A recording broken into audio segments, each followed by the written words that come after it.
Okay, so let's take a look. So questions 9 and 10. It says write the slope intercept form of the equation of each line. Remember we talked about this yesterday. Slope intercept form is the form y equals mx plus b, where the m is the slope. This number, instead of an m, it's a slope. It's usually a fraction, right? We use the letter m because the slope tells us how to move.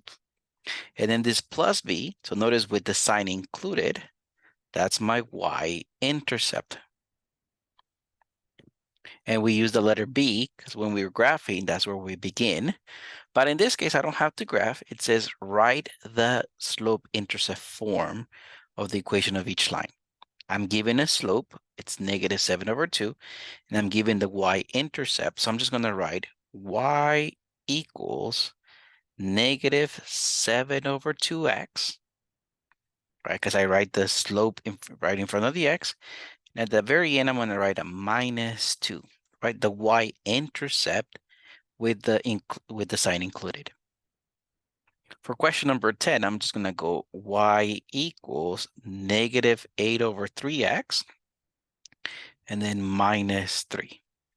The -3 is the y-intercept. So it's that simple.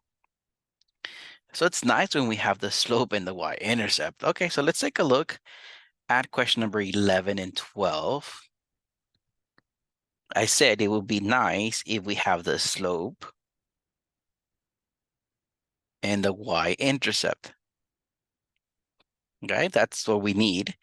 Now, the y-intercept is pretty simple. The y-intercept is when x equals 0. I can see my y value is +3. So that's not going to be a big deal. We can easily find the y-intercept. Now, the slope, I'm just giving values of points here. So I have to figure out a slope. I'm going to choose from this information, I'm going to choose 2 points. Technically, each of these gives me a point, okay? I'm going to choose 2 points. It doesn't matter which 2 I choose. Let me choose this one and this one. Remember, we used to say the slope was rise over run. Now, when you're graphing, what's the rise? Isn't that the difference of y? So looking at my y values, from 5, I went to 9. So how much did I go from 5 to 9? How much did it change? Well, it got bigger, right? From 5 to 9, my change was 4. And in run, that's usually a difference of x. From 1 to 3, seems like I increased 2. Again, let me highlight that I was looking at the points 1, 5, 3, 9. To be honest with you, it doesn't matter which 2 you choose, okay? So from 5 to 9, on the y value, it went up by 4. So I have a +4. On the x value, from 1 to 3, it went up 2.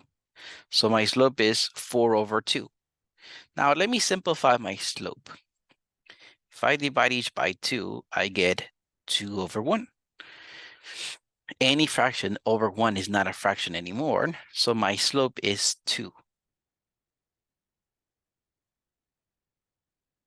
Okay, so let me just clarify. I have a line where the slope is 2 and my y-intercept is 3. So my equation on my line here will be y equals 2x plus 3. That's it. Let's take a look at number 12. Let me choose 2 points.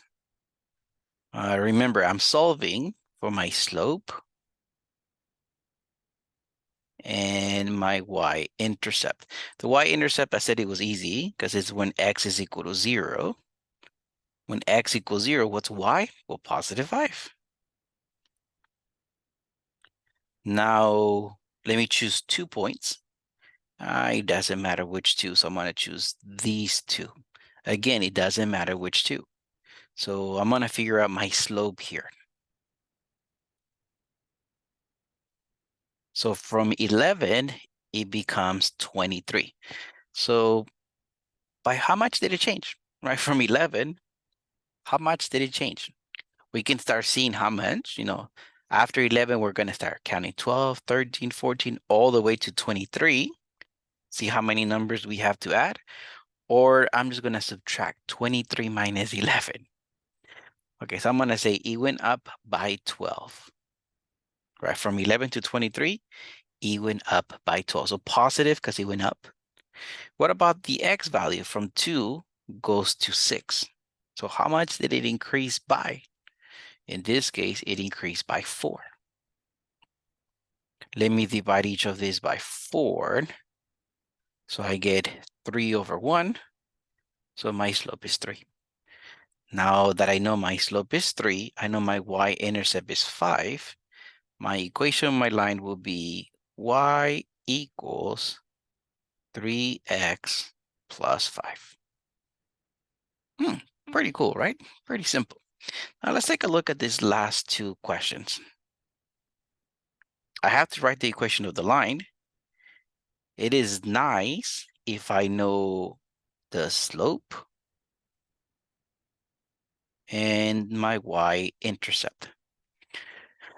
Okay, so having this line, let me start with the y-intercept. My question is, where do I cross the y-axis? Well, I cross it right here.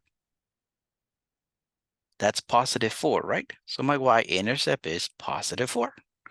Now for the slope, I need 2 points. I already have 1, so why look for other points? I already have 1, and then I need 2 points, so let me get a second one here. It seems like for my point, I have to go down 3. So negative 3 on top, and then I go to the right. I can count my spaces, and I go 5 to the right. When there's a negative sign, I'm going to bring it to the front of my fraction, so my slope is negative 3 over 5. It's okay if the slope is a fraction. Simplify it if you can, but in this case, we cannot. So I'm going to say my equation of my line in this case is going to be y equals negative 3 over 5x plus 4. Nice. Lastly, let's take a look at number 14. I'm solving for the slope and the y-intercept. That's going to help me draw my equation, my line. For the y-intercept, what's the value where across the y-axis? Okay, across the y-axis here, and that's positive 4. So I know my y-intercept is 4. For the slope, I need 2 points. And let me choose this other point right here. So it seems like I have to go down 8. So negative 8. And then I go 2 to the right. So it's going to be the negative goes to the front, 8 over 2. 8 over 2, we can do that better, right? 8 divided by 2, it's 4. So I'm going to say my slope is negative 4. Okay, so my slope is negative 4. My y-intercept is positive 4. So my equation, my line is going to be y equals negative 4x plus 4. Do notice, question number 13, my slope ended up being a fraction. Question 14, it was not a fraction. So sometimes it's a fraction, sometimes it's not. Just don't be afraid if it's a fraction. And let me zoom out so you guys can see what we did today.